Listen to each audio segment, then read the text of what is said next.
A comienzos del siglo XX, Europa vivía transformaciones gigantes. La electricidad, el automóvil, el cine y la aviación habían cambiado para siempre la forma de habitar el mundo.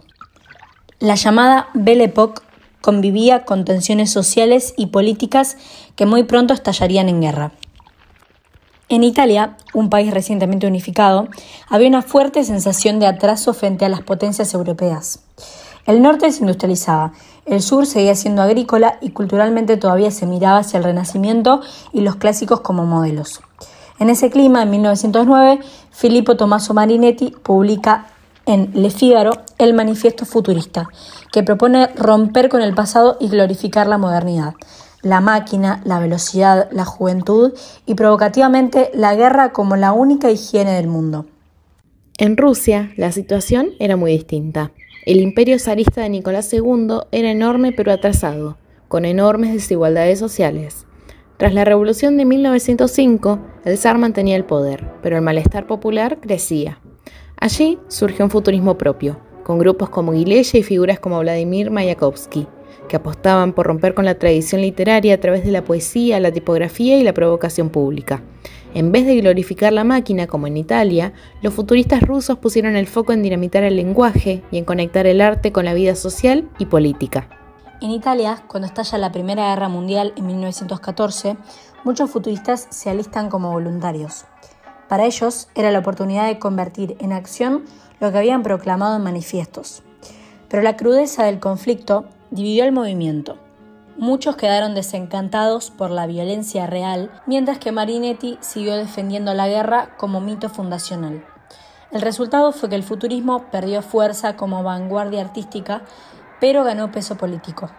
En Rusia, la guerra tuvo otro efecto. El desastre militar y las privaciones aceleraron la caída del zarismo. En medio de ese caos, los futuristas, con Mayakovsky a la cabeza, no exaltaron a la guerra, sino que la usaron como motor de crítica social. En 1915, Mayakovsky escribió La guerra y el mundo, una obra que denuncia el patriotismo vacío y la hipocresía de la élite. Y tras la Revolución de Octubre de 1917, los futuristas rusos abrazaron con entusiasmo la idea de construir un mundo nuevo, alineando su arte con el proyecto bolchevique. El final de la vanguardia llegó por caminos distintos en cada país. Por un lado, en Italia, tras la Primera Guerra Mundial, el futurismo quedó debilitado como movimiento artístico, pero sus consignas de violencia, disciplina, juventud y acción encajaron perfectamente con el fascismo de Benito Mussolini. Marinetti se convirtió en un aliado del régimen. Fue miembro de la Academia Italiana y convirtió el futurismo en un lenguaje estético al servicio de la política. En Rusia, en cambio, al principio hubo un apoyo mutuo entre futuristas y bolcheviques. Los artistas creían que podían ser los poetas y pintores de la revolución. Sin embargo, con el ascenso de Stalin en los años 30, se impuso el realismo socialista como estética oficial. Las vanguardias quedaron marginadas y Mayakovsky, decepcionado y acosado por la falta de espacio, terminó suicidándose en 1930. Ya ahora sí, adentrándonos en las características de la vanguardia, ya adelantamos que en Italia comienza con el manifiesto de Filippo Tommaso Marinetti. Este buscaba revolucionar la cultura, rechazar la herencia del pasado y abrazar una nueva estética basada en la máquina, la velocidad y la energía de la era moderna.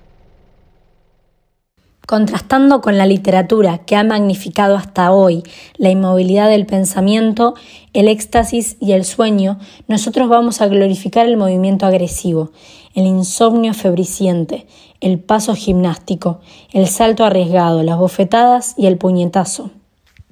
Queremos glorificar la guerra, única higiene del mundo, el militarismo, el patriotismo, el gesto destructor de los anarquistas, las bellas ideas que matan y el desprecio a la mujer. Queremos demoler los museos, las bibliotecas, combatir el moralismo, el feminismo y todas las cobardías oportunistas y utilitarias. El futurismo, con el que todos los más importantes intelectuales del primer cuarto del siglo han mantenido una relación de amor y odio, a diferencia de otras vanguardias, fue un movimiento total que intentó abarcar todos los aspectos de la vida, y no solo los de la literatura y el arte. A eso se debe que sea el único movimiento de la vanguardia histórica sobre el que se discute en términos polémicos, y respecto al cual la crítica asume, la mayoría de veces, posiciones a priori negativas y denigratorias. La guerra, el futurismo intensificado, nos impone marchar y no pudrirnos en las bibliotecas y las salas de lectura. Por lo tanto, creemos que hoy solo es posible influir belicosamente en el alma italiana a través del teatro. En efecto, el 90% de los italianos va al teatro y solamente el 10% lee libros y revistas. Pero es necesario un teatro futurista, absolutamente opuesto al teatro reaccionario, que prolonga sus procesiones monótonas y deprimentes por los somnolientos escenarios de Italia. Condenamos todo el teatro contemporáneo, puesto que es prolijo, analítico, pedantescamente psicológico, explicativo, diluido, meticuloso, estático, lleno de prohibiciones, como una comisaría, dividido en celdas como un monasterio y enmohecido como un viejo caserón deshabitado.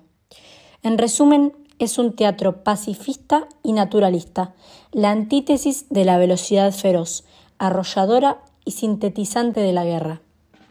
Se propone un teatro futurista que sea sintético, brevísimo, de pocos minutos, en pocas palabras y en pocos gestos, innumerables situaciones, sensibilidades, ideas, sensaciones, hechos, símbolos. Con esta brevedad esencial y sintética, el teatro podrá sostenerse e incluso vencer a la competencia del cinematógrafo. Atécnico. La realidad vibra a nuestro alrededor atacándonos con ráfagas de fragmentos de hechos combinados entre sí, encastrados unos con otros, revueltos, embrollados o caotizados. Es estúpido escribir 100 páginas cuando una sería suficiente. Dinámico, simultáneo. O sea, nacido de la improvisación y no preparado durante un largo tiempo. Sentimos una invencible repugnancia por el trabajo de despacho, a priori, sin tener en cuenta el ambiente en el que deberá ser representado. Nosotros obtenemos un dinamismo absoluto mediante la compenetración de ambientes y tiempos distintos. Autónomo, alógico e irreal. La síntesis teatral futurista no estará sometida a la lógica, no contendrá nada fotográfico, será autónoma, no se parecerá más que a sí misma, aunque extraiga de la realidad los elementos para combinar su capricho. En cuanto a la arquitectura, podríamos decir que los estilos de diseño afines al futurismo fueron y son el Art Deco, el Gucci, el moderno y futurista y el brutalista, ya que tienen un estilo limpio donde priman las líneas rectas y las figuras geométricas. Todo lo contrario al Art Nouveau, caracterizado por sus figuras redondeadas, onduladas, más vinculadas a la naturaleza como dibujos de ramas o flores. De todas las vanguardias, el futurismo es la que más se acerca a nuestro presente y podemos ver que estos estilos predominan en todas sus formas de diseños, no solo arquitectónicamente, sino en todas las áreas de diseño.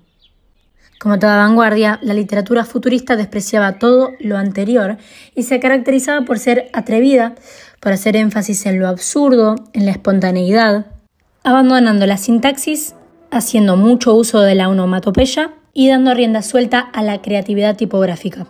En 1910 y 1911 se publican dos manifiestos, el primero denostando la música hecha hasta el momento y otro de lo que ésta debía representar y ser. El segundo manifiesto defendía el atonalismo, la inarmonía, la disonancia, el ritmo libre y la polifonía. Luigi Russolo publica en 1913 otro manifiesto titulado El arte de los ruidos, basado en la integración de todo tipo de ruidos en la música. Para materializarlo, durante 1913 y 1921 construye los intonarumori, o máquinas de ruido, las cuales producían diferentes sonidos característicos, constituidas por una caja de madera, un altavoz de cartón o metal, una palanca y una manivela o botón para activar el sonido.